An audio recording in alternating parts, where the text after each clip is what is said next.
Every day, Maya was mocked by bullies, trash thrown in her hair, and body-shaming videos of her blasted all over the school group chats.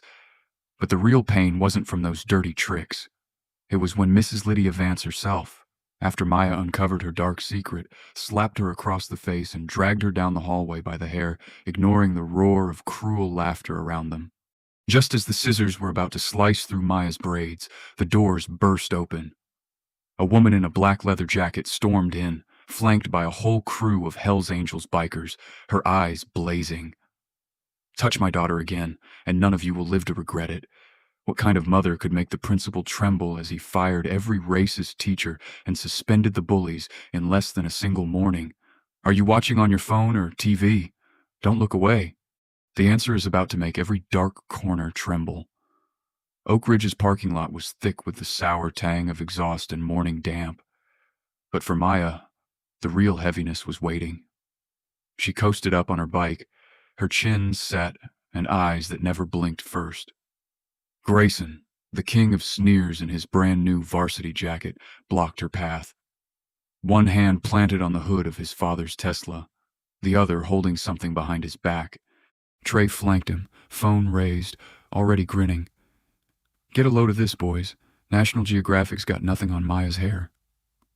His camera panned close, catching every detail of her box braids. His words hit the skin sharper than any slap. Grayson let her look at him for a second before he pulled the rusty chain from behind his back. It clanged against the asphalt, the metal dull and pitted like it had sat in the rain for years.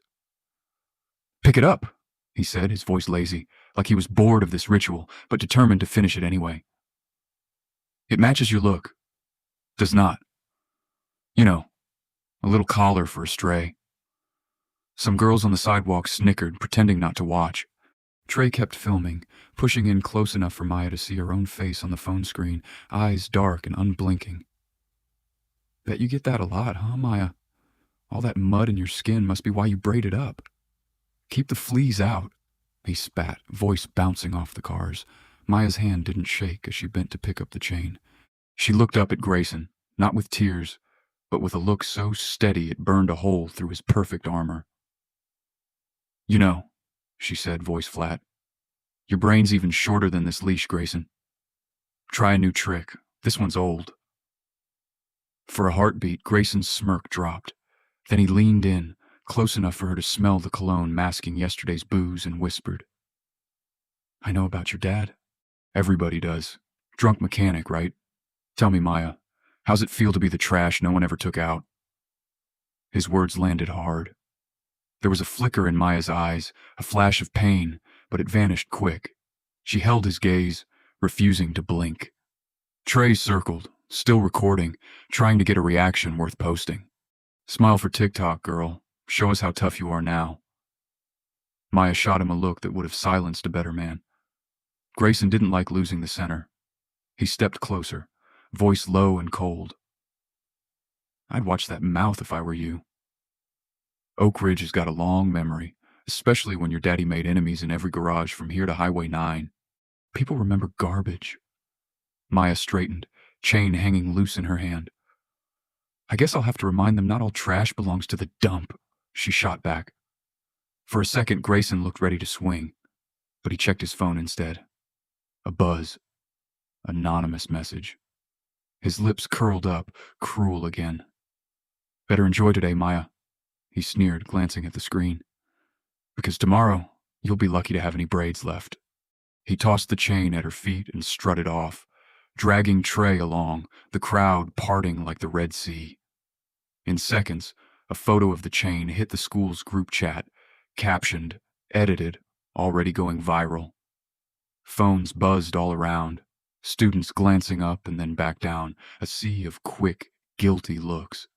No one said a word to her face, but whispers snaked along the hallway, some laughing, some just relieved it wasn't them.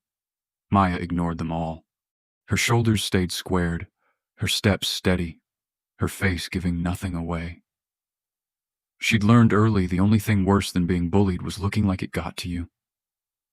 What she didn't see as she walked past the lockers and up the stairs was the pale shadow behind a classroom window. Mrs. Lydia Vance, the teacher with eyes always sharp and mouth always tight, stood on the second floor, watching Maya's every move. Her arms were folded, her smile small and secretive. She'd seen the whole scene play out and hadn't so much as twitched the blinds. At her locker, she found a crudely drawn cartoon of a dog in braids taped to the metal. Sharpie lines, jagged and ugly. She peeled it off without a word, crumpling it in her fist. Over her shoulder, Trey's laugh echoed as he bragged about getting the shot and promised something bigger was coming. The cafeteria at Oak Ridge was a cage of voices, every table packed, every sound bouncing off the walls. But the real tension pulsed in the quiet space around Maya as she made her way through the lunch line. Trey was already sitting with Grayson at the corner table, their heads together, plotting. When Maya sat down alone at the edge of the room, Grayson suddenly approached, carrying a lunch tray and wearing an oily smile that made her skin crawl. He stopped beside her, holding the tray like he was offering a peace treaty. "You know, Maya, maybe I was a bit harsh this morning," Grayson announced, making sure the whole table heard him. "Let's start over. I got you something special. My treat." Trey snorted. "Special, all right. Real home-cooked vibes." Maya eyed the tray, but didn't touch it. The cafeteria had gone quiet, curious eyes turning in their direction. Grayson slid the tray closer, his voice syrupy. "Come on. It's not poisoned, unless you're allergic to flavor." The group around him laughed, their laughter sharp and expectant. Maya finally lifted the lid. The smell hit first. Raw, fatty, sickening. In the tray, piled carelessly, were pieces of uncooked pig skin, greasy and pink. Nestled between the meat were scraps of paper scribbled with the word that made her jaw tighten, a word written over and over in black marker. Some kids gasped. Trey didn't give her a chance to react. "Bet that's just like back home, huh? Real soul food. Go ahead, dig in." Maya said nothing, but the tray trembled in her hands. She looked at Grayson, waiting for him to crack, but he just grinned, feeding off the sick energy in the room. "It's a gift. Accept it, or do you think you're too good for us?" He prodded, voice getting harder. Someone at a nearby table started to get up, then thought better of it, and sat back down. Maya's pulse hammered, but she kept her voice flat. "You spent all this money just to show off what a clown you are, Grayson." Trey's phone was out, camera rolling, catching every twitch of her face, every breath she took. "Smile for the camera, Maya. Let them see how grateful you are," he jeered. Grayson leaned in, close enough that only she could hear him. "You should be thankful, actually. I made sure nobody spat in it this time." That last word hung in the air, thick and ugly. Then, with one quick movement, Grayson grabbed her juice box and tipped it over, sending a bright red flood across her open backpack, soaking the crisp pages of her essay. Maya stared at the ruined paper, her name bleeding in pink across the lines she'd written in the dark the night before. Something inside her snapped. She stood up so fast the chair screeched back. Before anyone could react, she lifted the disgusting lunch tray and, with a single fluid motion, dumped the whole mess right onto Grayson's white designer sneakers. Raw meat, sticky notes, everything. The cafeteria froze. The only sound was the wet slap as grease and ink splattered over hundreds of dollars of imported leather. Grayson's face twisted, the color draining from his cheeks. For a second, nobody moved. Then the shouting started, first shock, then outrage, then laughter from corners of the room that had never dared laugh at Grayson before. He lunged for Maya, his hand already rising, but he was too slow. Out of nowhere, Mrs. Lydia Vance appeared, her heels pounding the floor. She shoved herself between them, but instead of grabbing Grayson, she turned on Maya, her voice ringing with cold authority. "Enough. What do you think you're doing, young lady?" Vance demanded, not even glancing at the mess on the floor or the look of hate on Grayson's face. Maya tried to explain, but Vance held up a hand to silence her. "You've disrupted the entire lunch period, and now you've damaged private property. Do you have anything to say for yourself?" Maya set her jaw, refusing to lower her gaze. Grayson wiped at his shoes, each gesture loud and pathetic. She did it on purpose. "I was trying to make peace." She attacked me in front of everyone, he shouted. Trey chimed in. He's right. She's been weird all day. You should check her bag for weapons or something. Vance didn't hesitate. She looked at Maya, eyes hard and cold. You want to stay at this school, you will apologize to Grayson and clean his shoes right here, right now. Otherwise, I'll have no choice but to suspend you for violence and gross misconduct, she pronounced, voice carrying over the crowd. Her words a sentence and a warning. Vance took a step closer, her mouth set in a smile so thin it was almost invisible. On your knees, Maya. Make this right, or you can leave Oak Ridge for good, she said, each word measured, deliberate. Maya stared back, breathing hard. Grayson smirked, already victorious in his own mind. Trey zoomed in on her face, waiting for tears or humiliation. Anything to make a good clip for the group chat. In that moment, Maya realized Vance was not here to teach or protect. She was here to hunt, to make a lesson of Maya for everyone watching. There was a glint in Vance's eyes that made Maya's skin crawl.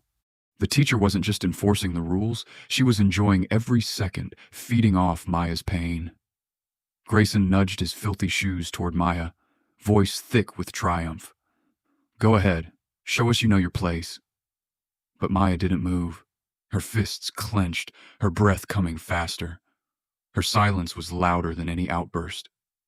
Vance waited, tapping her foot, her expression twisting with disappointment when Maya still refused. The standoff stretched, heavy and raw, until finally the bell rang and broke the spell.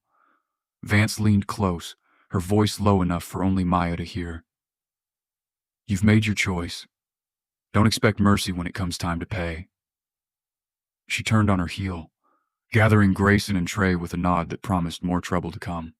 Maya stood alone, the last one left in the cafeteria, her ruined essay in her hands, the taste of humiliation burning her throat. She knew this wasn't over. It had only sharpened. The art room at Oak Ridge was thick with the smell of paint and solvents, but it couldn't cover the tension hanging in the air. Maya entered last, backpack pressed tight to her shoulder, her jaw set from the cafeteria disaster. She scanned the room, searching for any sign this was just another ordinary class. But the way Mrs. Lydia Vance's lips curled told her there'd be nothing ordinary today. Vance called her forward, voice clipped. Maya, you'll model for Grayson's new portrait. Sit on the stool. Don't move. Don't talk. Grayson smirked from his seat, sketchpad ready, pencil already tapping impatiently. Trey, always lurking nearby, was fiddling with something beneath the table, too interested in the old wooden stool for it to be innocent. Maya took her place, forcing herself not to show a hint of fear. The class watched, some pretending to work, others openly whispering as Grayson sized her up with that cold, measuring look. Hold your head up, Maya. Pretend you have some pride left, he taunted. Vance didn't correct him, just waved her hand. Let's get started. Remember, art reveals truth. Trey snickered. We'll see about that. Minutes dragged on. Grayson sketching slowly, his eyes flicking from Maya's face to her braids, drawing as if every line was a punishment. The worst part wasn't his gaze, but Trey's steady attention on the back of the stool, a tube of clear glue tucked into his palm. He coated the headrest, fingers fast and practiced, eyes never leaving Maya for long. No one warned her. No one cared. Maya held the pose, ignoring the prickle on her scalp, even as the glue dried tacky in the heavy air. She focused on the clock, counting seconds, refusing to give them the win of seeing her squirm. When the bell finally rang, Grayson leaned back. Done. Might want to check the angle. She looks pretty stuck up, the class snickered. Maya tried to stand, but her hair wouldn't move. For one horrible second, she thought she was just imagining things. Then she felt the sharp tug at her scalp, the awful stickiness locking her box braids to the headrest. She tried to pull away gently, but pain shot across her skin. Her eyes watered, but she clenched her jaw and yanked hard. A sickening tearing sound filled the room. Several braids ripped clean away, leaving burning patches on her scalp. Trey roared with laughter. Guess her hair wasn't real after all, he crowed. holding up his phone to film the damage. Someone in the back howled, "Send that to the group chat." Maya kept her head high, fighting tears, holding the bloody ends of her hair in one hand. The classroom became a circus, voices blending into a single, cruel noise. Grayson only shrugged. "Maybe you'll finally get the message," he said, not even looking at her as he gathered his things. Vance stepped in, her voice cold. "Maya, if you have a problem with school property, take it up with maintenance. Maybe your hair wouldn't stick if you washed it." The class went silent. Then a new round of laughter rolled through the rows. Maya didn't flinch. She bent down, gathered the braids from the floor, and tucked them carefully into her pocket. No one noticed her hands trembling. No one cared that she didn't scream, didn't collapse, just swallowed the pain and kept breathing. She stared straight ahead, forcing herself to focus on anything but the ringing in her ears. On her way out, Grayson bumped her shoulder, phone in hand, screen still lit with a fresh text. Maya caught a glimpse. One word glared back at her. "Mom." For a split second, her mind stuttered. Mrs. Lydia Vance's phone buzzed in her hand at that exact moment, and she answered softly, "Yes, honey, I'm watching." That sick twist of reality hit Maya in the gut. The ringleader and the teacher, mother and son. The realization was like ice water down her spine. Maya left the classroom without a word, the laughter echoing in her head, the ache on her scalp burning. She walked past the lockers, numb, clutching the handful of torn hair. She paused at the end of the hall, steadying herself, every muscle in her body tight with humiliation and something else, something sharper. That was the last time she'd swallow the pain. From this point forward, she'd give them nothing they wanted. The moment she stepped outside, the pain gave way to anger so fierce it left no room for tears. She pressed the braids into her pocket and kept walking, refusing to look back at the classroom door where Vance and Grayson still watched, smug and unafraid. The bell had barely rung before the halls exploded with students, elbows jostling, sneakers squeaking, voices rising. Maya cut through the middle, face unreadable, hands clamped tight around the folded gradebook she'd found stashed in the custodian's closet. Her mind raced with every page she'd flipped, every grade circled in red, every name like hers, black, brown, failing for reasons that made no sense. She marched straight to the main dead center for everyone to see. Then she scrawled on a yellow sticky note, "A teacher who punishes with bias is not fit to teach." The whispers rippled instantly. Phones came out, pictures snapped. Students who'd lived under Vance's thumb for years stared at the evidence, some with hope, some with fear. A crowd gathered, hungry for spectacle but hushed in that way a crowd gets before a storm. Grayson elbowed through, flanked by Trey, both faces twisted with contempt. "What's this? Feeling brave, Maya? Think you're some kind of hero?" Grayson scoffed, voice rising so the crowd could hear. Maya stared him down, voice calm but cutting. "Funny. I don't see your name in here. Guess even your mom couldn't flunk you." The kids near the front blinked, a few mouths dropping open. The air was tense, thick with something close to anticipation, as if everyone knew the line had been crossed, but no one wanted to move first. Then Vance stormed out from the staff room, heels striking the tile like gunshots. Her eyes locked on the gradebook, then on Maya, and something snapped. "You little brat, who gave you the right?" She spat, voice shaking.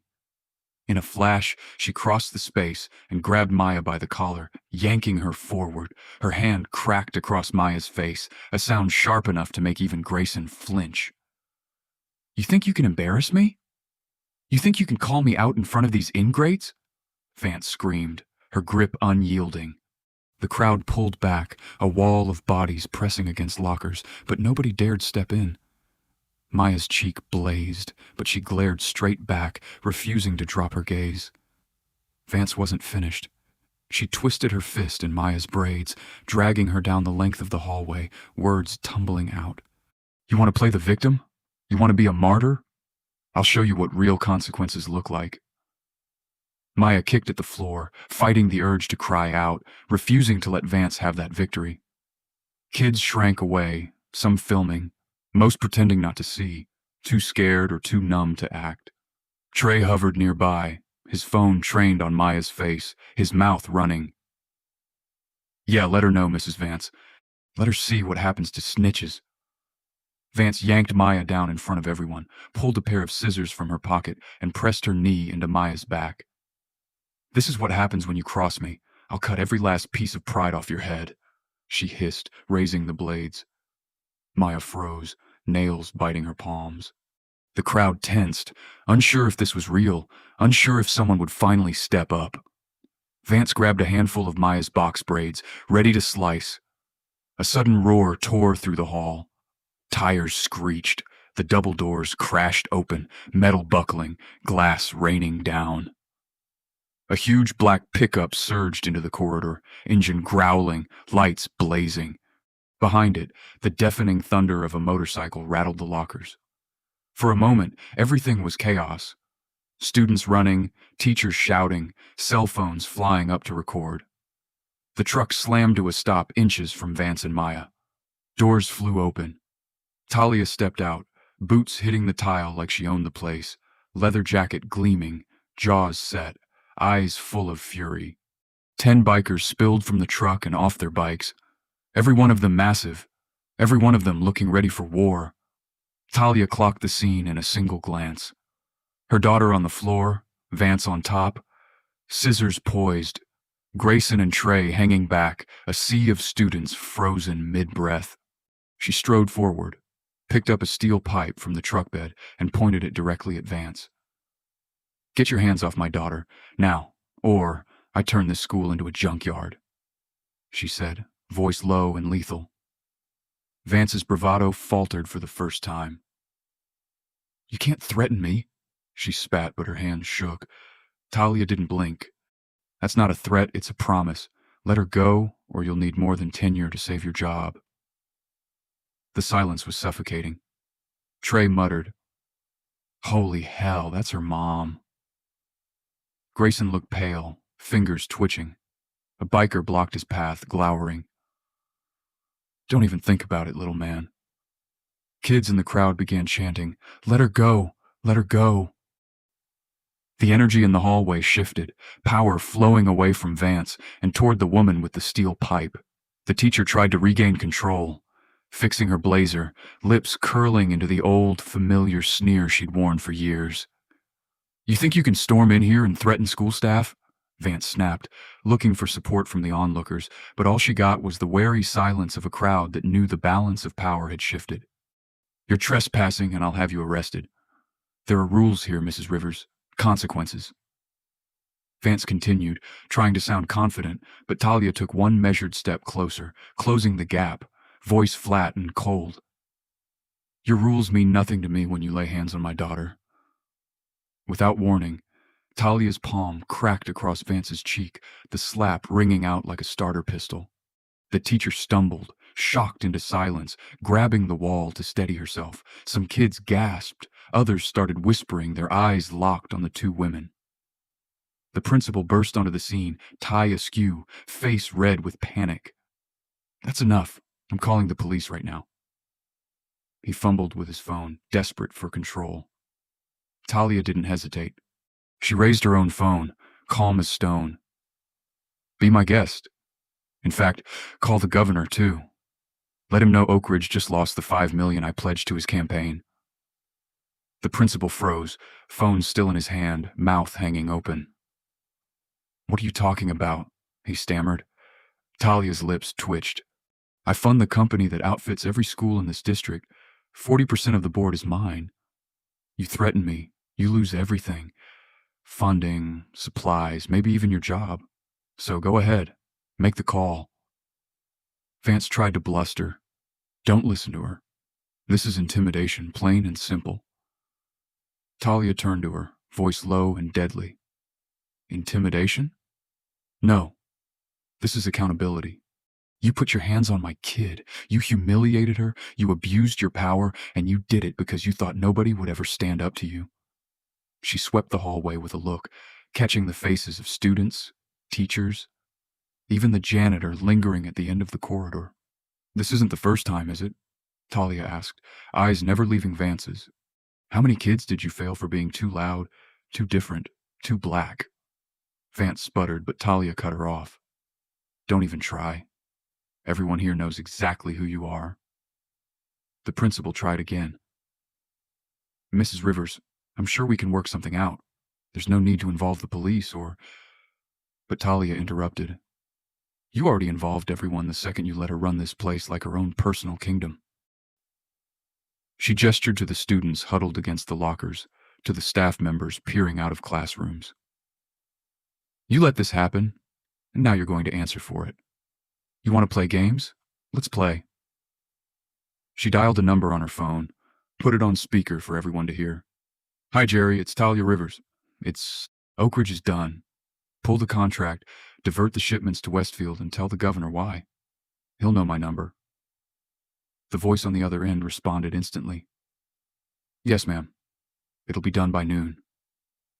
Vance's face drained of color. The principal looked like he might faint. You can't just, he started, but Talia cut him off again. I just did. Maya, watching from behind her mother, felt a strange surge of power. This was a side of Talia she'd only heard about in whispered stories, the woman who ran trucking unions, negotiated with senators, and won every battle she picked. But standing here, Talia looked at her daughter, voice softening just a touch. You're safe. Nobody touches you again. Grayson, sensing the walls closing in, tried to edge away from the crowd. He was halfway down the corridor when one of the massive bikers stepped into his path, folding his arms. Where are you going, tough guy? The man growled. Party's just getting started. Grayson hesitated, looking back at his mother, then at Talia and the line of bikers. For once, his confidence faltered. The students nearby noticed, whispers flying as phones recorded every moment. Even Trey, usually so quick with a comment, kept his mouth shut, eyes darting between the adults. Talia shifted her focus to the room at large, making sure every student, every teacher, every bystander heard her. Listen up. This is not about money. This is about respect. If you think for a second that bullying, bigotry, or corruption will be tolerated at Oak Ridge, think again. Every one of you has the right to be safe, to be heard, and to walk these halls without fear.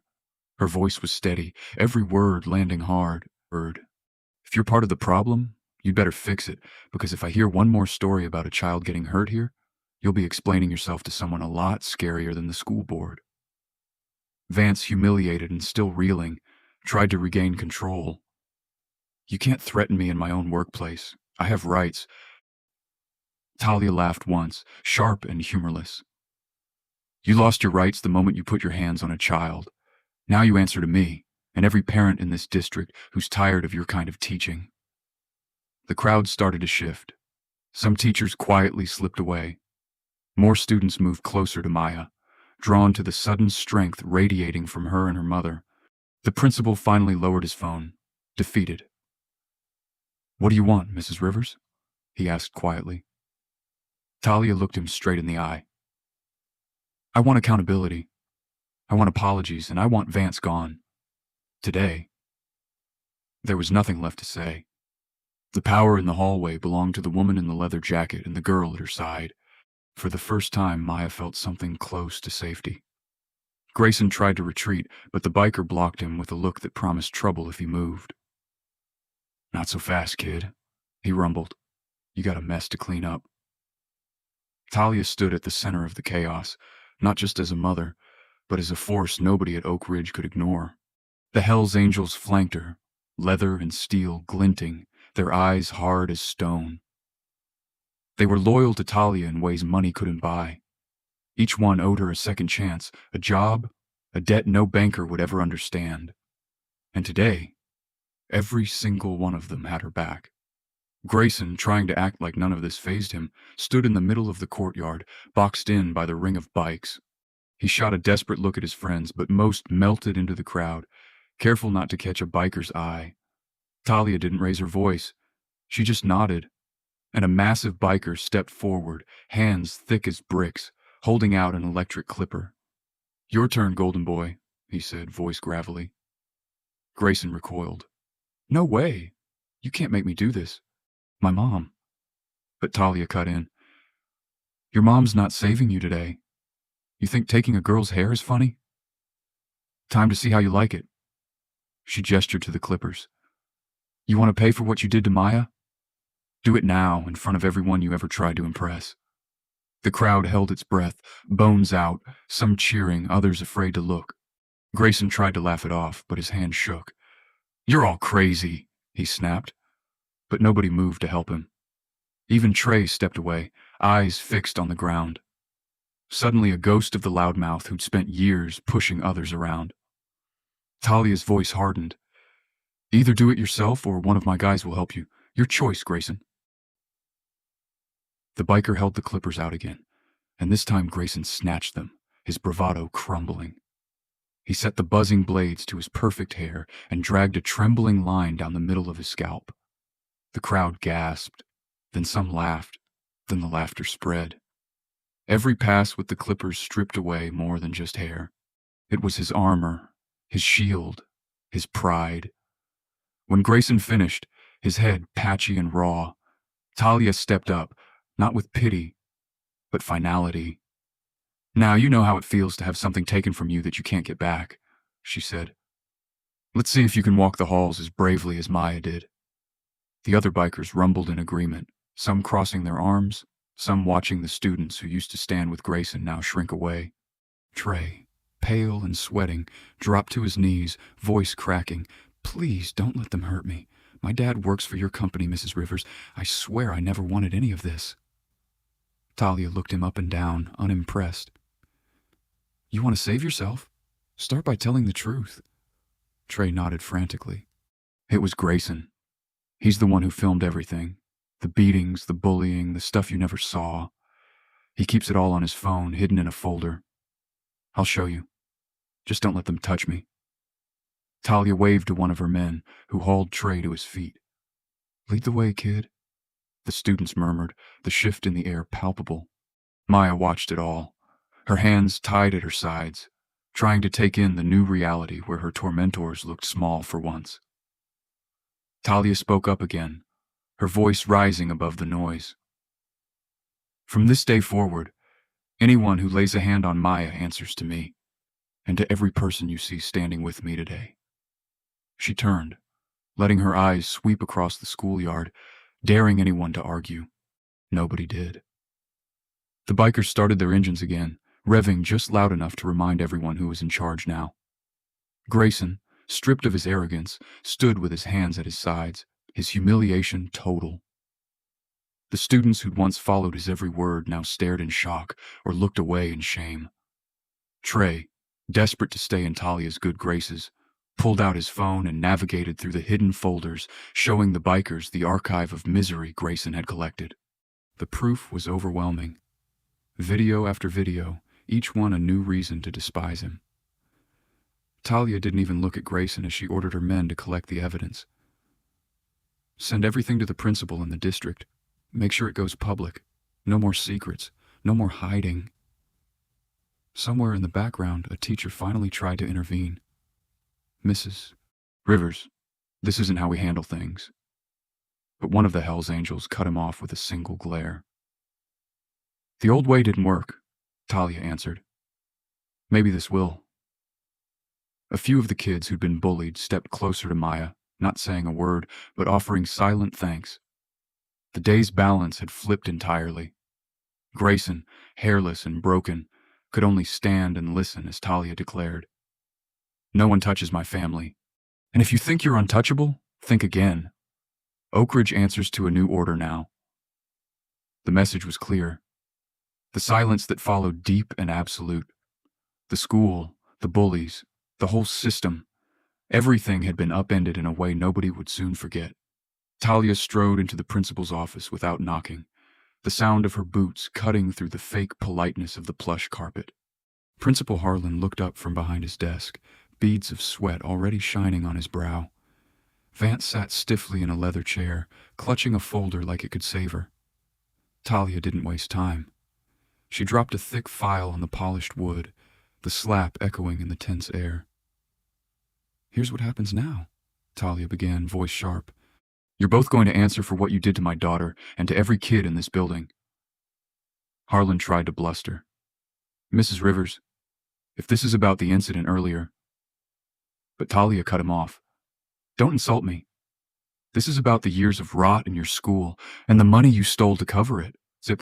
She opened the folder, flipping through pages, bank records, forged signatures, private payments funneled from the library funds straight into accounts linked to both Harlan and Vance. Harlan's face went ghostly pale. "How did you get this?" he demanded. Talia smiled, cold and satisfied. "You know how many truckers have kids in this district? Let's just say you shouldn't leave your receipts in the recycling bin." Vance tried to jump in, voice high and brittle. "This is a misunderstanding. Harlan forced me." Talia glared at her. "Save it. You both made choices and now you get two more. You can sign confessions, resign, and walk out with nothing. Or I send these documents straight to the DA. You'll spend the next 10 years in prison. And when you get out, you'll be lucky to work as janitors." Harlan dropped his head into his hands, breathing hard. Vance's mask cracked, tears streaming as she grabbed at Talia's sleeve. "Please, I have nothing left. I was just trying to survive." "My son." Talia yanked her arm away. "Did you listen when my daughter begged you to stop? Did you care about anyone's survival but your own? You humiliated her. You dragged her on the floor and you laughed about it. Now it's your turn to beg." Harlan looked ready to faint. "My family. My house." Talia slid another document across the desk, her eyes flat. "You mean this house?" She tapped the page. "I bought your mortgage this morning, Vance. You're out today. Bank will be changing the locks before sundown." The room went still, a stunned hush that stretched and threatened to break. Vance sobbed, clutching her chest. "You can't do this. You can't..." Talia leaned over, her tone final. "I just did. And if you ever show your face in this town again, every parent, every teacher, every student will know what you did." She turned her gaze on Harlan. "You're not a leader. You're a coward, hiding behind a desk, letting monsters hurt kids because you were afraid of losing power. Now you've lost it anyway." Harlan's hand shook as he reached for the pen, eyes glassy with fear and humiliation. "Is there anything left for me?" he whispered. Talia replied, "You can sign and walk away quietly, or I make it a public trial. Your call." The principal's signature scratched across the paper, each letter the sound of a life coming apart. Vance signed too, her tears smearing the ink. Talia took the papers, folding them with care, then paused to look at both of them. Harlan, broken and ashamed. Vance, sobbing and empty. "Let this be a lesson. You thought you were untouchable, that you could take and nobody would stand up to you. That ends here." She straightened, every inch the boss she was rumored to be. "When you dragged my daughter through that hallway, did you hear her cry? Did you care? You'll remember that next time you beg for mercy." The words landed hard. Harlan couldn't look her in the eye. Vance sank lower in her chair, wrecked by the realization that her old life was already gone. Talia didn't wait for thanks or apologies. She left the documents on the table for legal to collect, then turned on her heel and strode out, the office door swinging shut behind her. On the way out, she passed a group of teachers whispering anxiously in the hallway. She stopped, looked each one in the eye. "Start caring about your students or you'll be next." Then she was gone, her authority lingering long after her footsteps faded. In the silence of the principal's office, Harlan stared at the resignation in front of him, the reality of his defeat pressing in. Vance clutched her bag, lost, knowing she'd lost not only her job, but her home and her reputation all in a single morning. By the time Talia reached the parking lot, the rumors had spread. Kids peered through classroom windows. Staff texted each other with shaky hands, and Maya, watching from the edge of the crowd, felt a weight lift she hadn't even realized she'd been carrying. Justice had a face today, and it wasn't the one that sat behind the big desk or wore the teacher's badge. It was the face of a woman who refused to let silence win. In that moment, Harlan understood something he'd never admit. The real power in Oak Ridge had never belonged to the administration. It belonged to anyone brave enough to put an end to the old rules and force a reckoning. Grayson had always ruled the boys' locker room like his own personal kingdom, but today the air was different. There was no jeering, no bravado, only a quiet tension broken by the low, threatening voices of bikers stationed just outside the door. Maya walked in with her head high, every step echoing with new authority. Grayson sat slumped in the corner, no longer the predator, but the prey, his eyes darting toward the exit and the hulking figures blocking any hope of escape. He started to protest the moment he saw her. "You don't get to tell me what to do. You think you're a queen now?" His voice trembled, the old confidence gone. Maya didn't waste time. She stood directly in front of him, speaking with a steadiness that made him shrink. "Open every locker you ever used to stash what you stole.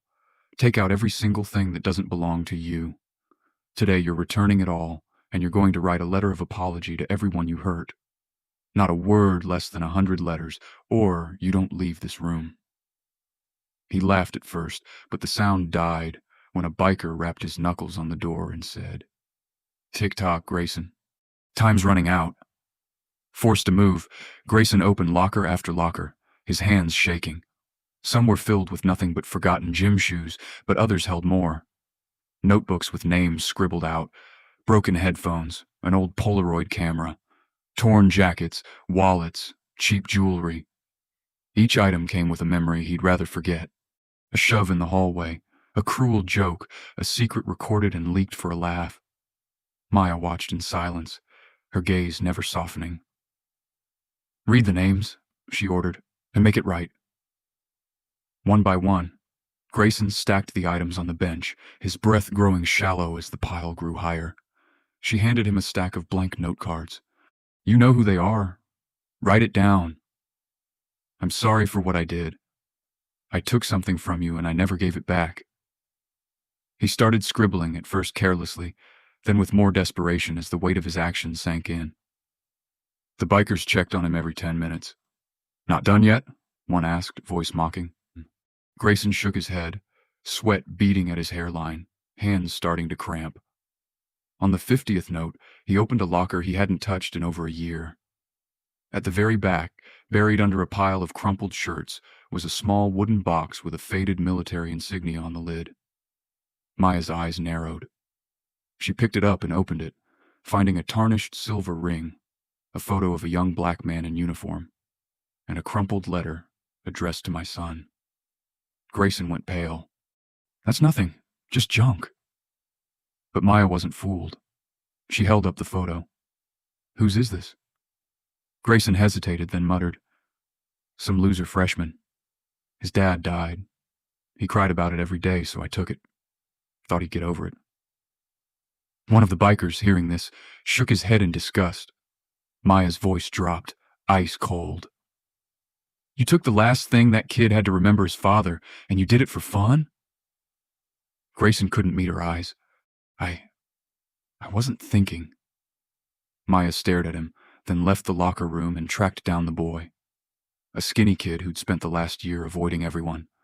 His shoulders always hunched, his voice barely above a whisper. She pressed the box into his hands. The boy's eyes widened, tears springing up. "You found it? I thought it was gone forever." Maya nodded. "You have it back now. No one takes it from you again." Back in the locker room, Grayson struggled to keep writing. The lines blurred, his words sloppier, his hands aching. The bikers didn't let up. "You've got 50 more, kid.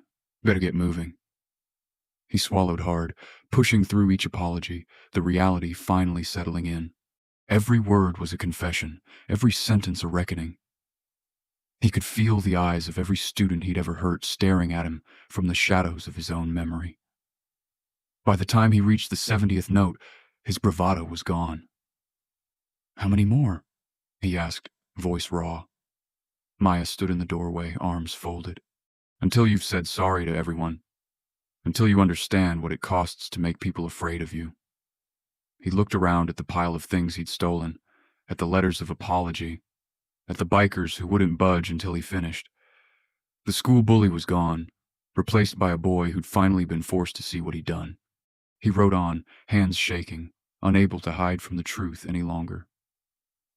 By the time he reached the last apology, Grayson was a shadow of the arrogant king he used to be.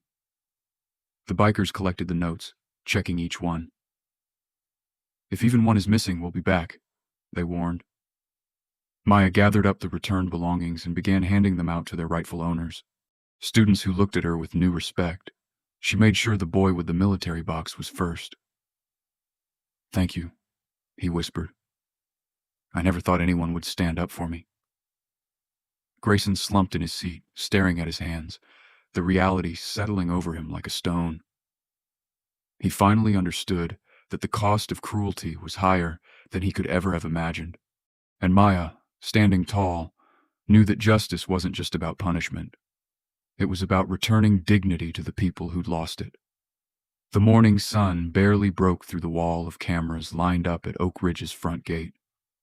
Reporters jostled for space, microphones angled, their voices filling the air with a feverish energy as they waited for the woman who had single-handedly shaken the system. Talia appeared first, flanked by Maya and a handful of parents who had finally found the courage to show their faces in daylight. The police cruiser idled at the curb, its back door locked on Vance, her hands cuffed tight behind her, face streaked with tears and rage. No one offered her comfort. The school's family stood united for the first time in years, their anger and relief mingling as the old guard was hauled out for the world to see. Talia didn't waste time with pleasantries. She stepped up to the microphone, her voice sharp and sure. "Today is the day Oak Ridge stops protecting bullies, teachers and students alike. Today, every parent, every student, every person watching will see the truth." She turned to the police, who led Vance forward, her walk slow, her chin raised in a last act of pride. A group of mothers and fathers booed, some shouting names, others simply turning their backs in disgust. Talia gestured to a student holding a tablet. "Play it." On the big screen propped up by the news crews, video after video flashed to life. Footage of Grayson and his friends cornering freshmen, of Vance's cruel remarks echoing through classrooms, of children crying in the hallways as their pleas went ignored. The reaction was immediate. The crowd pressed closer, some openly weeping, others recording with shaking hands. Reporters fired off questions. "Mrs. Rivers, what do you want for your daughter now? How many years has this gone on? Will you pursue charges against the school district?" Talia's reply was cold and steady. "I want every adult who looked away to answer for what they've done. I want change, not just for Maya, but for every kid who was told to keep quiet." Behind her, Maya stood with her back straight, eyes locked on Vance. There was no satisfaction on her face, only exhaustion and a hint of relief. The officers led Vance forward, and a mother in the crowd spat at her feet. "You ruined my son's life. You never even cared."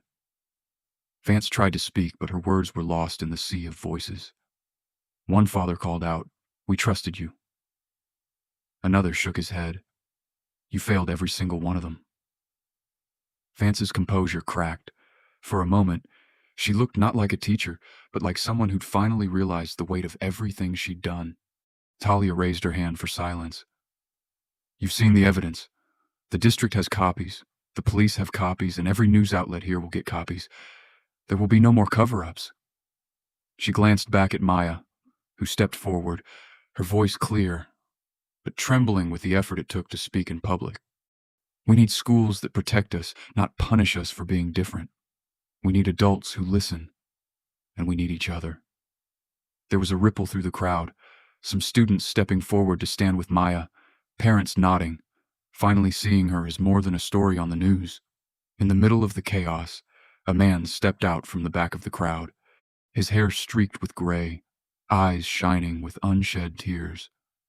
"I was expelled by that woman 10 years ago. She lied to the board, said I threatened a teacher. I lost my scholarship, my future, but I'm still standing." He looked straight at Maya, voice rough. Thank you for being braver than I ever was. The crowd hushed for a moment. Then someone started clapping, and it grew. A rising storm of applause that washed over Maya and everyone standing at her side. Vance, handcuffed and humiliated, stared at the ground. The officers guided her into the back of the cruiser. Her former colleagues turned away. No one would speak for her now. As the police car pulled off, Grayson's face pressed against the window, panic etched deep into every line. He saw his mother sobbing in the back seat, shoulders shaking with silent regret. For the first time, Grayson understood what it meant to lose everything, not just power, but the illusion of safety he'd built by tearing others down. Talia let the applause die down before turning to the press one last time. This is only the beginning. Oak Ridge is done hiding its secrets. Every school in this district is on notice. There will be investigations, new leadership, and real consequences for anyone who thinks they're above the rules. Reporters nodded, scribbling notes, some calling their editors already. The message was clear. The old ways had fallen. Maya stood by her mother, feeling the weight of eyes, the pull of trauma and relief. The damage from years of silence wouldn't heal overnight, but the first cracks had shattered the surface. Students who'd kept their heads down for years looked up, and a few even smiled. Parents who'd once been afraid now saw a path forward, paved by a girl who refused to let her story end in silence. For Maya, the battle wasn't about revenge, but about never letting anyone think fear was normal again. The sun dipped low over the scrapyard, painting everything in rust and fire. Maya waited at the edge of the yard, watching Grayson shuffle through piles of twisted metal. His orange vest smudged with grease, hands blistered from hours of work. He was smaller now, his shoulders hunched, the swagger beaten out of him by hard labor and harder truths.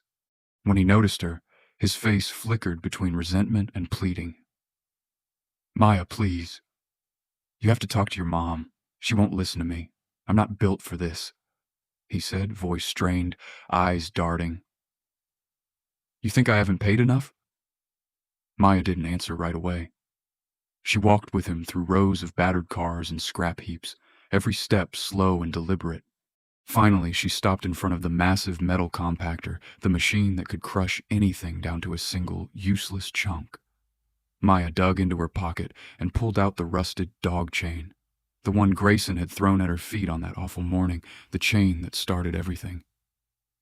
She held it up, watching the light glint off the worn metal. "Remember this?" she asked, her voice calm. Grayson looked away, shame clouding his face. Without another word, Maya tossed the chain into the compactor. She waited, let Grayson stare as the machine's jaws ground the links to dust, the sound echoing across the yard. "That was your power, Grayson. That was every threat, every insult, every bit of fear you forced on me and everyone else. It's gone now," Maya said. He tried to speak, voice cracking. "I was desperate. I lost everything. I just wanted it to stop." Maya shook her head. "You wanted it to stop when it hurt you. When you thought you had the upper hand, you laughed at our pain." Grayson's hand shook. "You don't know what it's like to lose your friends, your mom, your future all in one day. You won. You got your revenge. Just tell your mom to let me go home." Maya studied him for a long moment. "Do you really think this is about revenge?" she said, quiet but steady. "I could hate you. Maybe part of me did, but I'm not going to carry that around for the rest of my life. I'm done letting you decide who I am. And my mom, she was going to forgive you. She was ready to drop everything, let you move on. But then you started sending those messages again, threats. You made her realize you hadn't changed." Grayson's face went slack. "I was angry. I wasn't thinking. I didn't mean it." Maya turned away, her voice steady. "You meant every word. That's why she filed the paperwork. You'll go to the school they send you to, and you'll learn what it means to start over. Nobody here will ever be afraid of you again." He tried one last time. "Please, I can't do this. I'm not strong enough." She faced him, her eyes clear. "That's the first honest thing you've said. Maybe if you tried being real sooner, you wouldn't be here now." They stood in silence, broken only by the distant clang of metal and the cawing of crows circling above the wrecks. Maya didn't offer comfort. She didn't need to. She let Grayson feel the full weight of his choices, the loneliness he'd earned. Then quietly, she spoke. You can't go back. None of us can. You wanted to crush me, and you ended up crushing your own future. Grayson bowed his head, defeated. No more words left. Maya turned away, walking toward the edge of the yard, the orange sun blazing behind her. Her heart was lighter than it had been in years. She'd faced the monster, broken the chain, and found she didn't need to hate him anymore. Forgiveness wasn't the same as forgetting. She would never forget, but she was done carrying his weight. No more chains, no more fear. At the gate, Talia waited, leaning on a battered fender, arms crossed. You good? She asked, searching Maya's face for the answer. Maya nodded, feeling peace settle into her bones. Yeah, Mom. I'm good. Let's go home. Talia smiled, pride and relief mingling in her eyes. They walked out together, leaving Grayson behind, the echoes of the past finally swallowed by the clatter and grind of the scrapyard. That night, Maya slept better than she had in months. She'd learned that power built on cruelty was never real, that the chains meant to break you can be melted down to nothing if you're brave enough to let go. The battle for her soul was over, not with fists, not with vengeance, but with a quiet, steady refusal to stay small. And in that, she'd won far more than Grayson could ever understand. The kitchen was quiet except for the hum of the fridge and the faint hiss of water on the stove. Maya sat at the table, elbows on wood, her gaze fixed on the swirling cup of ginger tea in her hands. The house, still rattling from the chaos of the past week, felt like a shell. Talia moved around her, trying to find the right words, but everything came out stiff. Finally, Talia reached out, hand hovering above Maya's head, wanting to touch the patch of scalp where the braids had been torn out. Maya jerked away, the gesture sharp. Don't, she said, voice clipped. Talia froze, hand in the air, the sting of rejection burning deeper than she expected. A heavy silence settled.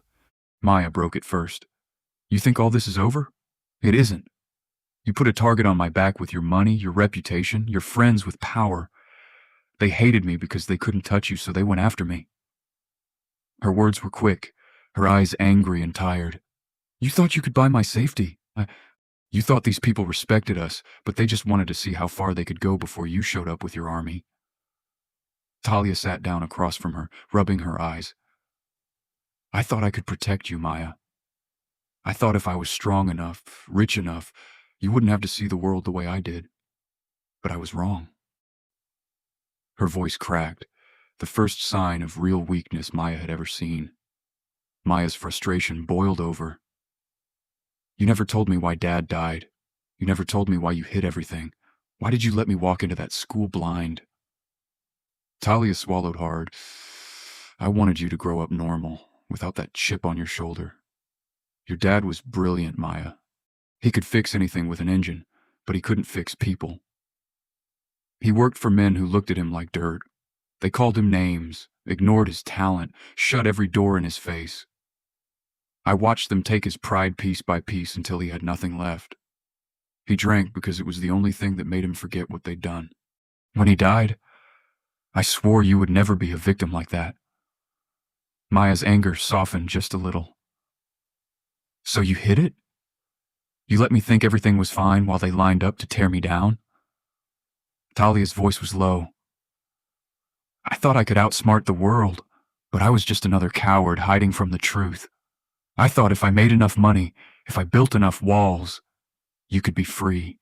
But I forgot that silence is just another kind of prison. I see that now. I'm sorry. For the first time, Maya saw her mother's tears. Real, silent, and raw. They sat there, two women who had both lost more than anyone could see. Maya pushed her tea away, her voice small. All that time, I thought I was weak because I was scared. I thought if I fought hard enough, none of this would matter. But it does matter. It always will. Talia nodded, reaching for her daughter's hand, finally allowed to hold it. You're strong because you keep going, not because you never feel pain, but because you refuse to let it define you. That's not something I taught you. That's something you found on your own. Maya let the words sink in. The anger didn't disappear, but it lost its sharpness. You wanted to protect me, but what I needed was for you to trust me, to tell me the truth, even when it hurt. Talia squeezed her hand. I know. I should have told you everything. Maybe then we could have faced this together instead of apart. A wave of exhaustion washed over both of them. The world outside still seethed with judgment, but here, in this pool of lamplight and ginger steam, something softer bloomed. Then Talia spoke quietly, voice barely above a whisper. I always thought I was the strong one. I thought being in control meant never letting anyone see me bleed. But you showed me that sometimes strength means telling the truth, letting go of pride, letting someone else carry the weight for a while. Maya's eyes glistened. I don't want to be a symbol or a victim, Mom. I just want to live, to fix what I can and help someone else stand up too. Talia nodded, tears rolling down her cheeks, pride mingling with grief. We'll do it together. No more hiding. They hugged finally, a long-held tension breaking. The past wouldn't disappear, but from these shards, something stronger could be built. We're not just punishing bad people, Maya, Talia said, her voice steady again. We're going to change the rules for everyone. Maya squeezed her mother back, feeling for the first time in years that she wasn't fighting alone. That night, the wounds felt a little less raw. In the flicker of kitchen light, Maya saw not just her mother's power, but her vulnerability. She understood that the real strength they shared wasn't just muscle or money or stubbornness. It was the courage to speak the truth, to face pain, to refuse to let hate or silence win. Tomorrow would bring new battles, but tonight, for a little while, the cycle was broken. For the first time, Maya felt like home was more than just a place to hide. It was a place where the fight for justice could finally begin. Together. Maya's first day in the garage began before sunrise, long before the city woke and the world remembered her name. She arrived in borrowed work boots and her oldest hoodie, bracing herself for what was coming. Talia didn't offer any special instructions. She just nodded, handed Maya a set of keys and said, "Earn it. Don't ask for favors." Every mechanic and biker in the shop, most twice her size and carrying scars both seen and hidden, looked up from their benches. Some smirked. A few nudged each other, sharing a silent joke about the boss's daughter. Maya didn't flinch.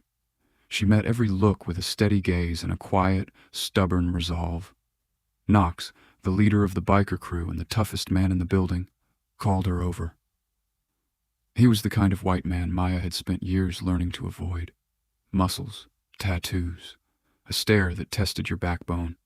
He handed her a rusted wrench and pointed to a graveyard of old bikes stacked in the corner. Strip every bolt, every wire, every panel. Bring me the bare frame by nightfall and don't ask for help. No one offered encouragement. The others watched, some betting on how fast she'd quit. Maya shrugged off their skepticism, grabbed her tools, and got to work. The first hour was all confusion. Wrong sockets, stubborn screws, heavy panels that seemed welded to the bone. Oil coated her arms, scraped her knuckles raw, and soaked her shirt. Her palms stung, but she refused to let herself slow down or show pain. Sweat dripped down her forehead as she crawled under bikes, wrestling with bolts that hadn't been turned in years.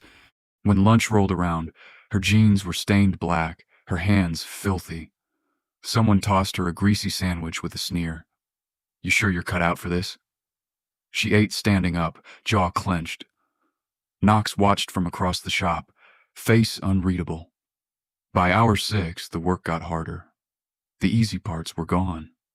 She had to figure out wiring tangled like a nightmare and levers fused by rust. The men around her slowly, reluctantly, started to pay attention.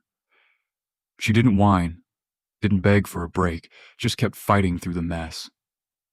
One of the bikers dropped a toolbox near her feet, pretending it was an accident, but when Maya looked up, His expression had shifted, no longer mocking, but quietly impressed.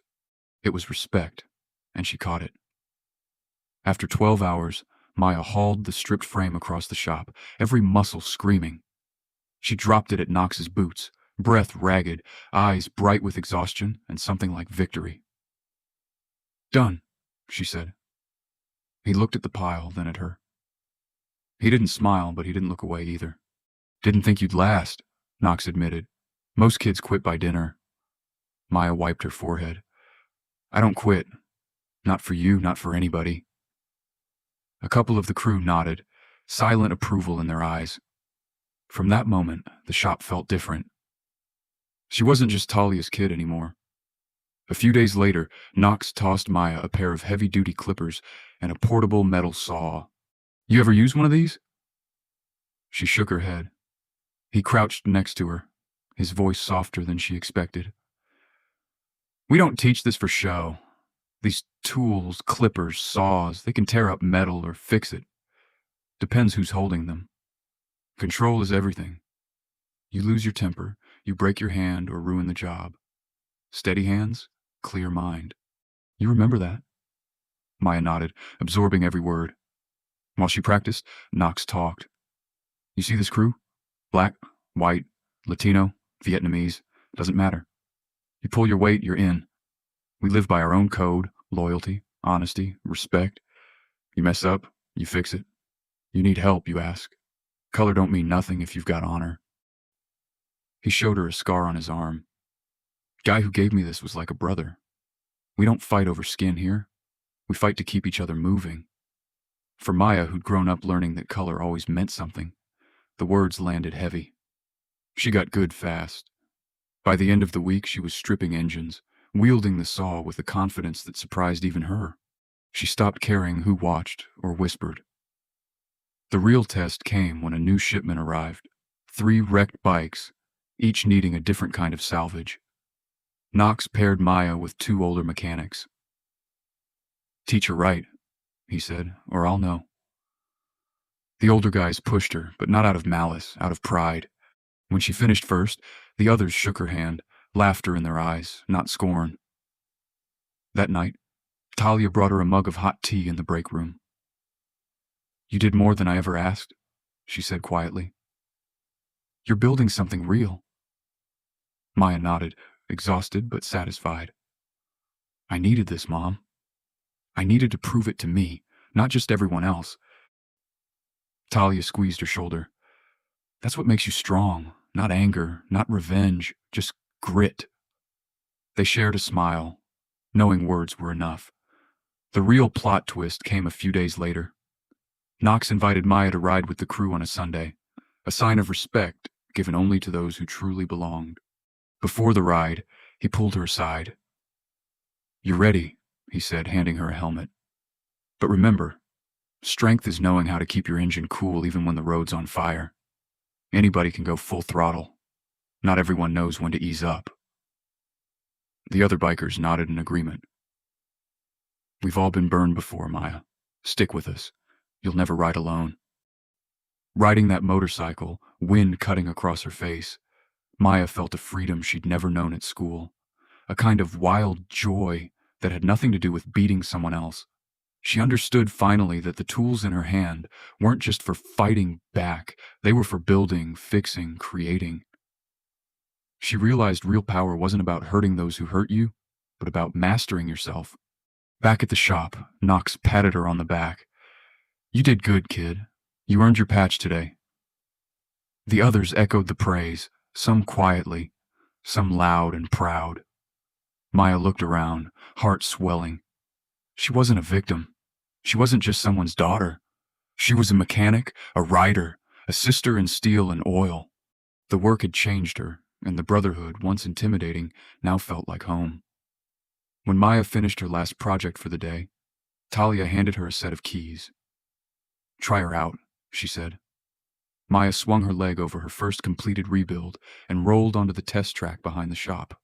She opened the throttle, the engine's roar echoing inside her ribs.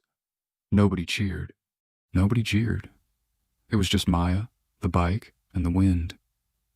She laughed, the sound raw and real, every mile proof she had claimed her place. That night, she sat with the crew around a scarred old table, sharing food, stories, and rough jokes. Knox leaned over and clinked his bottle against hers.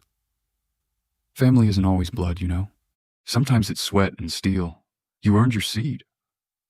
Maya nodded, eyes shining.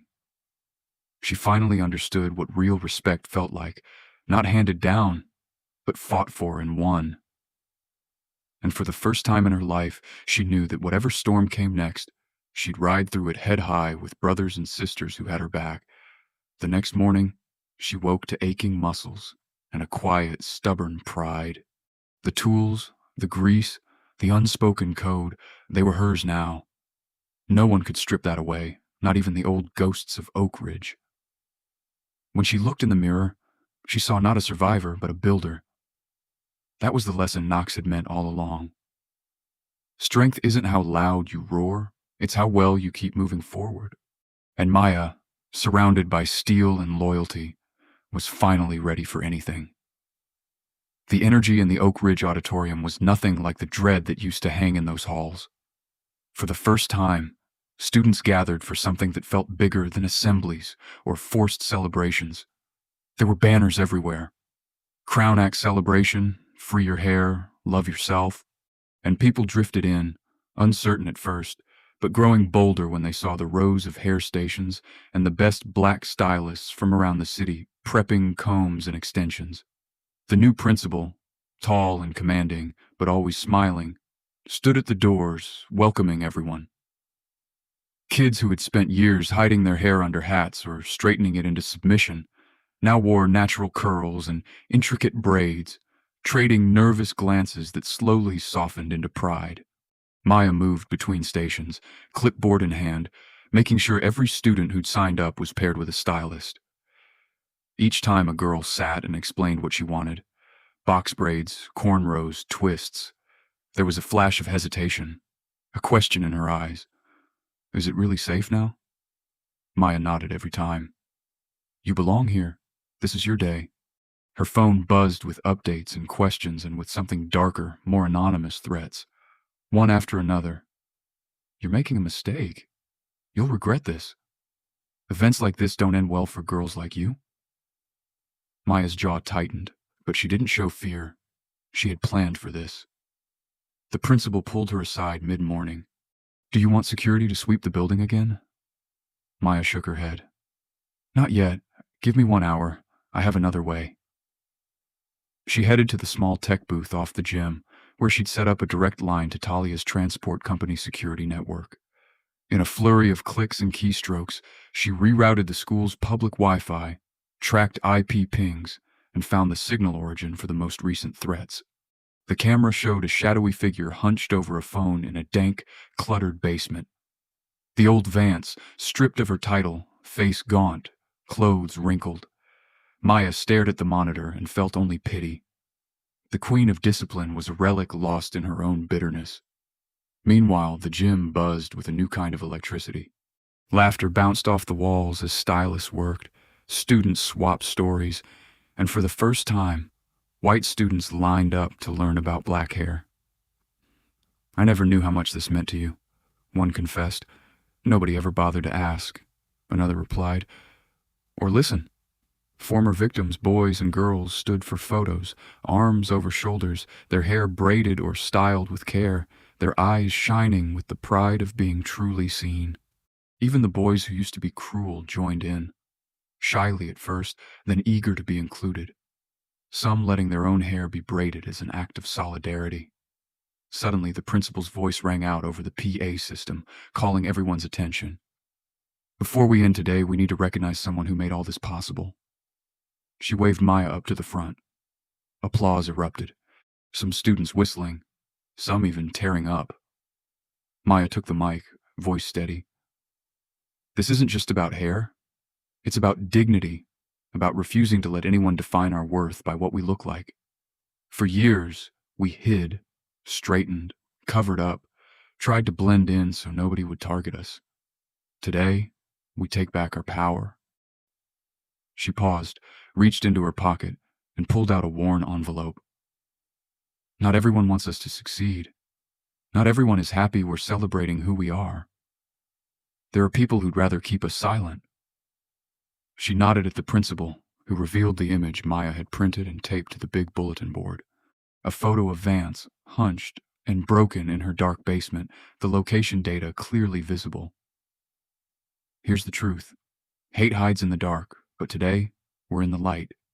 Today, we're together. Nothing you send from the shadows can touch us here. The room erupted again, relief and vindication mingling in the air. Maya stepped forward, scissors in hand. In front of everyone, she took a deep breath, clipped away the last of her damaged braids, and let them fall to the floor. Her curls sprang free, natural and proud. You can cut what you want, say what you want, but my beauty was never in what you could take from me. It's in what I choose to keep. The crowd went wild, cheering, chanting her name, students rushing forward to hug her, high-five her, or just say thanks. There were tears and laughter in equal measure. The event wrapped with a huge group photo, dozens of smiling faces, hair of every shape and texture, arms around shoulders, the principal and staff joining in. In the background, the school board quietly approved new anti-discrimination policies, finally catching up to the courage their students showed every day. Maya lingered as the crowd dispersed, watching kids linger at the bulletin board, pointing at Vance's image, shaking their heads. She thought she could scare us, someone whispered. Not anymore. Later, Maya sat on the gym bleachers, the scissors still in her hand, feeling both lighter and heavier at once. The burden of fear was lifting, but new weight settled in. A responsibility to keep fighting, to never let the old ways creep back in. The new principal joined her. You did more than change hair today, Maya. You changed this place. Maya smiled, but her eyes were tired. There's still work to do. Not everyone's on board yet. The principal nodded, resting a hand on her shoulder. But now nobody's alone. That night at home, Maya washed her new hair, water running over her scalp, and felt something shift deep inside. She understood, finally, that freedom wasn't just about escaping old pain. It was about building something that would last after the scars faded. In her phone, a dozen messages waited. Photos, thank yous, stories from classmates who finally felt safe enough to be themselves. You made me brave, one said. You made me believe I could love myself, read another. But Maya also caught the glances from a handful of students in the back. Kids who'd once followed Grayson, their eyes uncertain, their jokes falling flat. The ghost of the old order still haunted Oak Ridge, but its power was breaking. Its voice reduced to empty whispers. She resolved that she would never let the new rules slip away into silence. The fight for dignity, for respect, for true belonging was just beginning. But now she had a movement behind her, not just a cause.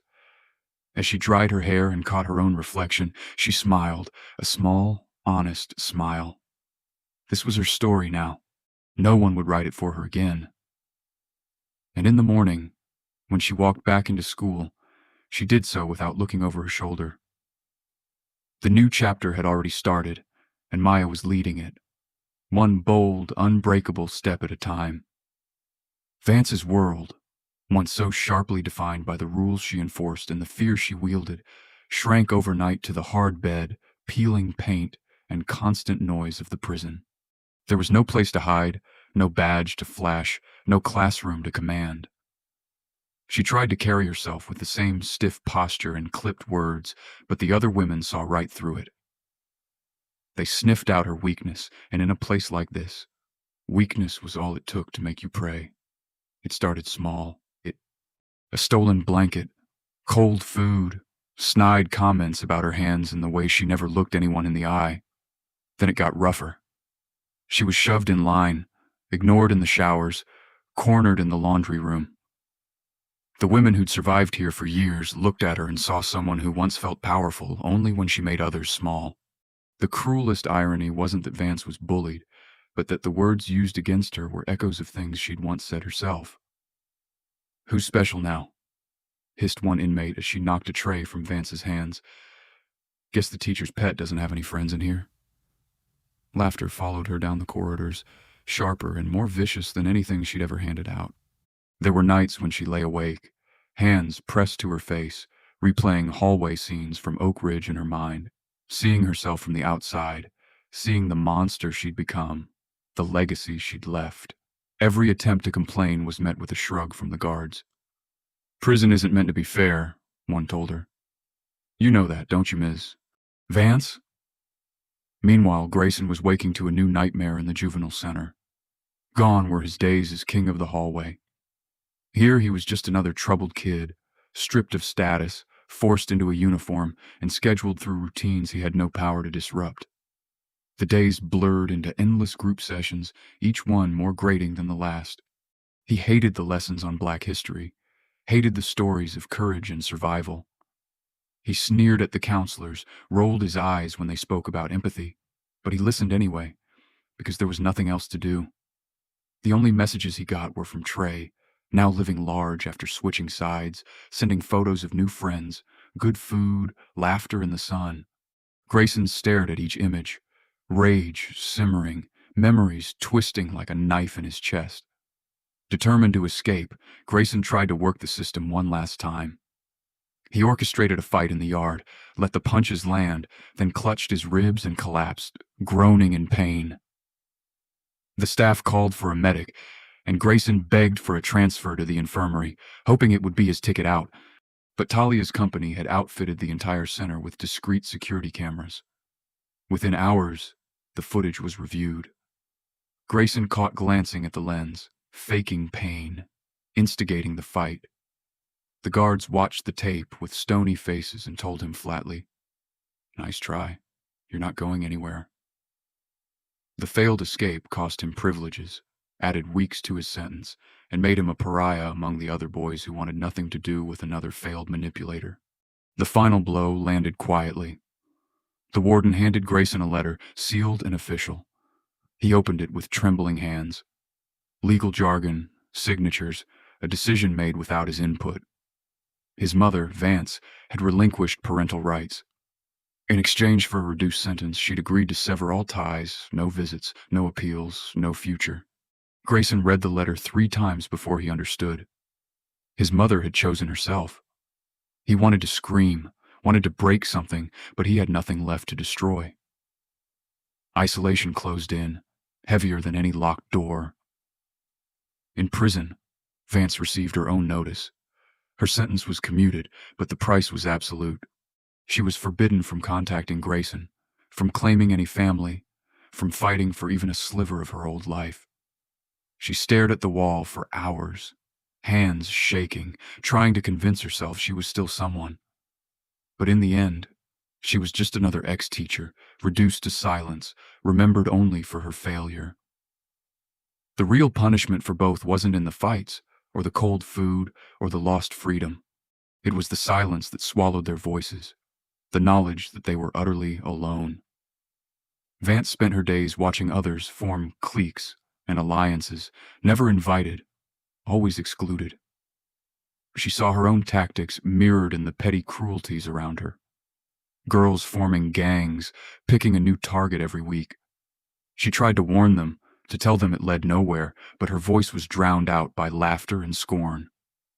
"Go away, old lady. You can't teach us anything." Grayson, too, found himself frozen out. Even the boys who'd once admired him kept their distance. His reputation was toxic.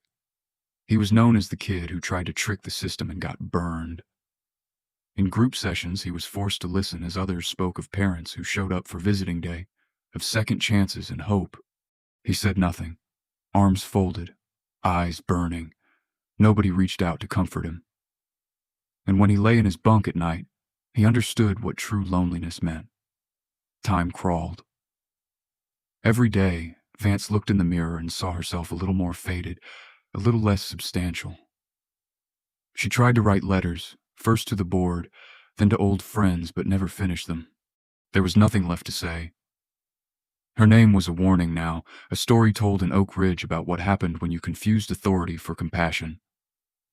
Grayson kept every letter from the warden in a drawer, but never opened them again.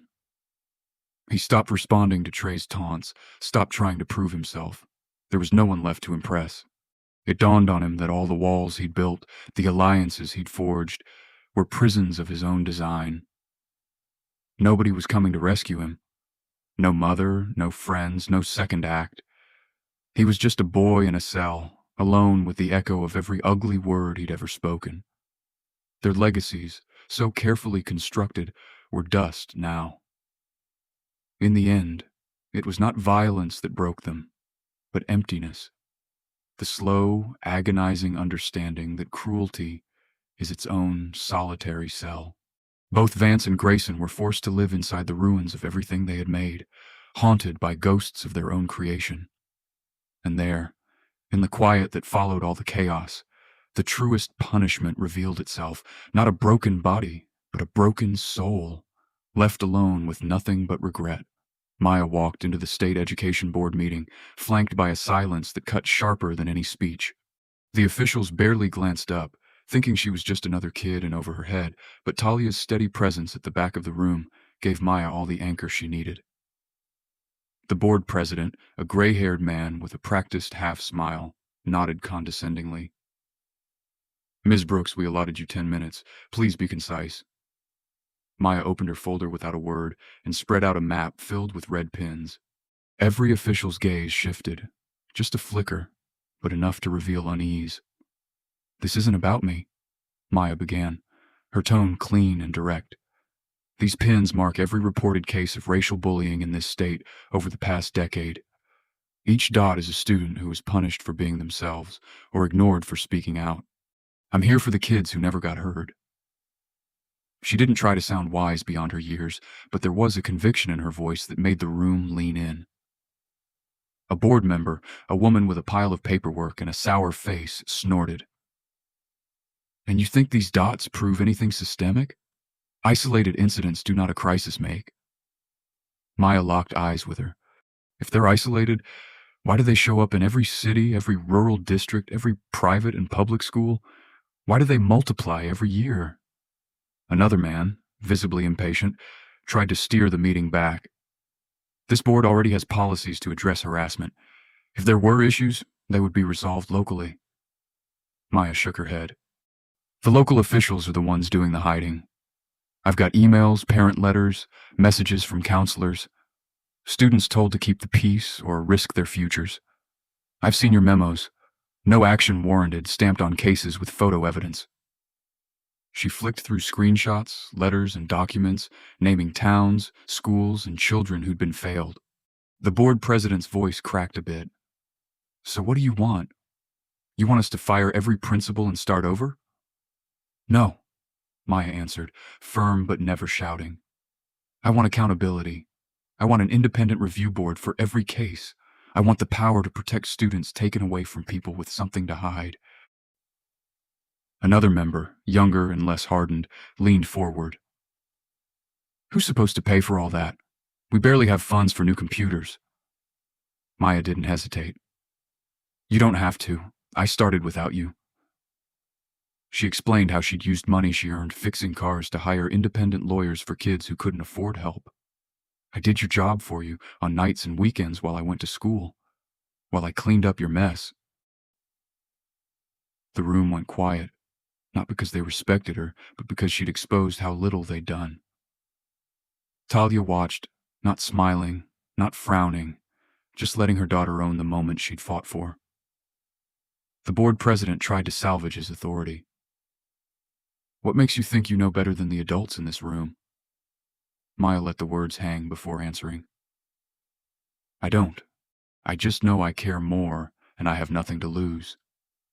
She named the schools with the worst records, read direct quotes from students who'd lost scholarships, who'd stopped speaking up, who'd tried to disappear. The moment finally shifted when one board member, maybe seeing the writing on the wall, asked gently, "And what do you want us to do now?" Maya didn't blink. "Admit you failed. Create a permanent, independent body to review complaints. Fund support systems for kids who need real help. Stop treating their pain like a PR problem." The lead official looked away, face pale. You want us to overhaul the whole system because of your crusade? Maya kept her eyes steady. Because the system you built isn't working. If it did, you wouldn't need me here. That was when she revealed the plot twist, reading out the names of the first students represented by the lawyers she'd funded. They're not suing the schools, they're suing the board. The news will break next week. It was checkmate, and the adults in the room knew it. No amount of bureaucracy could cover what was already out in the open. Some of the board, humiliated, began to apologize.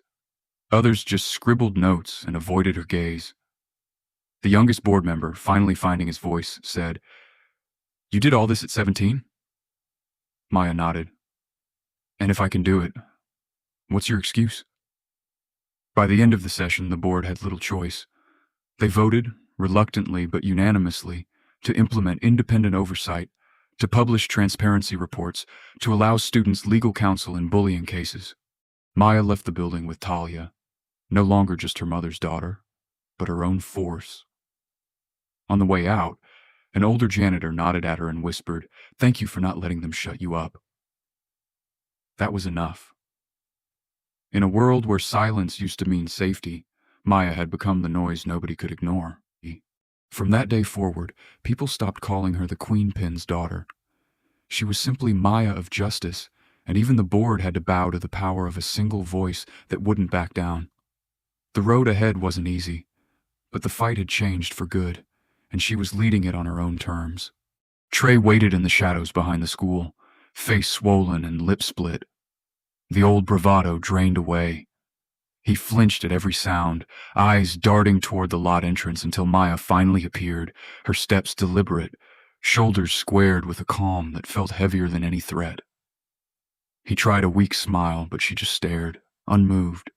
"You know why I'm here?" he muttered, voice shaky. "I got nowhere else to go. They jumped me. Everyone hates a snitch. I can't go home, not after what I did. Please, talk to your mom. Get me a job at the shop." His hands trembled, not from pain, but from a shame he couldn't hide anymore. Maya crossed her arms. "You remember the things you used to say to me? You remember telling me my hair made me look dirty? Or that I'd never belong because of my skin?" Trey's head dropped. "I was an idiot," he whispered. "I just wanted to fit in." Maya shook her head. "You wanted to climb over anyone you thought was beneath you? Now look where that's got you." She didn't yell, didn't spit out revenge, but let the silence do the work. "So, you want my help? Here's what it costs. You stand in front of the whole school, you list every single person you hurt, and you say it out loud. Their names, their faces, what you did. You look them in the eye and you apologize publicly." Trey's face twisted in fear. "They'll laugh at me. Some of them might beat me up again." Maya's voice stayed cold. "Not my problem. If you want forgiveness, it starts with owning what you did." He nodded slowly, broken by exhaustion and guilt. The next day, she marched him into the gym at lunch, pushed him in front of the crowd. He hesitated, or stammered, but Maya stared until he started speaking. Name by name, Trey read the list, choking on old insults, forced to confront every cruel joke, every shove, every rumor he'd helped spread. Some kids sneered, others just watched, arms folded. But as he finished, a kind of hush fell, a recognition that this wasn't about humiliation, but about dragging shame into the daylight and refusing to let it hide anymore. Afterward, Trey found Maya by the bleachers, expecting relief. "I did it. So, do I get the job?" She shook her head. "No, not yet. You don't get to fix your life by running to something easy." She handed him an address and a name. The director of a group home for Black and Latino orphans on the other side of town. "You're going to work there, volunteer. No paycheck, no shortcuts, 1 year. You serve them, you listen, you help where you're told. Maybe you'll learn what it's like to be on the other side." His mouth dropped open. "That's not fair. I'm not—" She cut him off. "It's more fair than you ever were. You want out of the mess you made? Prove you deserve it or walk away and stay the same." Her voice softened just a little. Forgiveness isn't erasing what you did. It's giving you a chance to hate the person you were so you can become someone better. Trey nodded, eyes stinging, and took the paper. He understood this wasn't a punishment. It was a door he'd have to walk through or be left behind forever. That afternoon, word spread across campus that Trey had finally owned up to everything. Nobody cheered. Some jeered. A few looked at their feet, but something shifted. The hierarchy was gone. Grayson's old crew scattered, stripped of their power. Even the teachers sensed the change. Students whispered less, held their heads higher. The old order had crumbled, leaving space for a new one where people started to look at each other with curiosity, maybe even respect instead of fear. Maya watched from a distance as Trey left the gym, shoulders hunched, but moving forward. She didn't need him to thank her, and she didn't expect an apology to fix the past, but she'd built something bigger than revenge, a lesson that stuck. In that moment, she understood the real power of justice wasn't about punishing, but forcing the ones who hurt you to reckon with their own ugliness until they couldn't stand it anymore. The cycle had finally broken, making room for a different kind of future. The sun spilled gold across the Oak Ridge lawn, lighting up a graduation stage more crowded than anyone could remember. Bikers in patched vests lined the path like a living honor guard. Their motorcycles polished and silent, bearing witness to a day nobody in this town would forget. Maya moved through the crowd in her own way, head held high, not in a standard graduation robe, but in the battered leather jacket she'd earned with sweat and scars in her mother's shop. Every eye was on her, but she walked straight, her steps neither hurried nor hesitant. When her name was called, the applause was thunderous, part awe, part gratitude, part disbelief that a girl once shamed in these halls now stood at the top. She took the podium and let the cheers die down before she spoke. I want to thank this school for teaching me the power of silence and the price you pay for breaking it. Her voice carried over the crowd, sharp and true. To those who tried to break me, thank you. You forced me to find a strength I didn't know I had. You made me realize no one gets to decide my worth but me. There was no bitterness in her tone, just a hard-won pride. She gestured to the sculpture beside her, a tangle of scrap metal twisted into braids that unfolded into wings. This is my gift to Oak Ridge. Every time you walk past it, remember, what you try to cut away from someone can become the very thing that sets them free. As the ceremony drew to a close, a murmur ran through the crowd. Talia stepped up to the stage, her presence commanding, but today there was something softer in her smile. In front of everyone, she pressed a set of keys into Maya's hand, keys to the custom bike Maya had built herself, the one that symbolized every fight, every rebuild, every moment she'd refused to give in. You earned this, Talia said, her voice thick with pride, and now you'll go farther than I ever could. She announced her retirement on the spot, passing the torch not just to Maya, but to a generation determined to change the rules, not simply survive them. In the final moments, Maya strapped on her helmet and caught her reflection in the bike's mirror. No longer the girl chained by shame and rage, but a young woman riding her own legacy. She squeezed her mother's hand, then fired up the engine. The roar cut through the morning hush, signaling a beginning instead of an end. As she rolled between the lines of bikes, classmates, and teachers, her spirit was clear. This was more than a graduation. It was a declaration that she had broken the chain, that self-respect, not hate, was the engine that would carry her into the future. She gunned the throttle, the sound echoing down the valley, and for once, nobody looked away. The old order had faded, swept aside by courage, forgiveness, and grit. As Maya vanished toward a horizon blazing with promise, the school, the bikers, and even the town itself seemed to breathe a little freer. In that moment, Maya's message rang louder than any speech. Hate is a chain, but dignity is the key. I chose to break the chain and fly on my own wings. The world was wide open, and this time it was hers to claim. In the end, Maya didn't walk away feeling victorious, just changed. She understood now that real strength wasn't about fighting back the loudest, but refusing to let hatred shape who she would become. Her scars, on her scalp, in her heart, were proof that surviving cruelty means more than simply enduring it. It means choosing every single day to stand for dignity even when no one else will. Maybe the world doesn't change in a single moment, but the courage to speak out plants the seeds. What would you have done in Maya's place? Have you ever faced injustice and had to find your own strength? Share your story or a lesson in the comments below. Let's help each other grow. If this story touched you, don't forget to like, subscribe, and join our community for more powerful, true stories.